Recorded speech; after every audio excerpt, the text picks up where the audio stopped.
MCU, frozen pizza or not?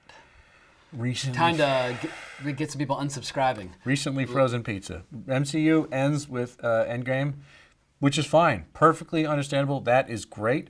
They closed the deal with Endgame, and it's like not a single second of footage after Endgame needs to play. I would have stopped reading the series. If it was a comic book, I would have given it up because it's like, you know what, it finished it.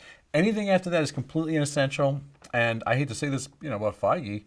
Either he doesn't, he doesn't care about it, he doesn't need it, it's no longer important to him, but nothing that happened, maybe with the exception of WandaVision, which I liked as a standalone, there's no compelling reason to keep thinking that the same impulses that made that weird confabulation of movies that ended with Endgame is not reoccurring. Unless they somehow pull a massive rabbit out of a hat, we don't know what's coming. I wish I could remember who said it, but they're describing, I believe, Venom 2 Let There Be Carnage, about how the whole movie is basically just filler leading up to the post-credit scene that tease up whatever nonsense is coming our way, and how basically they should just do like a highlight reel of the movie so we can get to the good part, which everybody's waiting for, the post-credit stinger, so that people can start talking about what's coming next. Yet another disappointment of some kind. And I was like, yeah, actually, I would go see those movies. If it was just a 5-minute highlight reel of a forgettable, shitty movie, followed by a brief stinger of what's coming our way. Like, all I really need is a written synopsis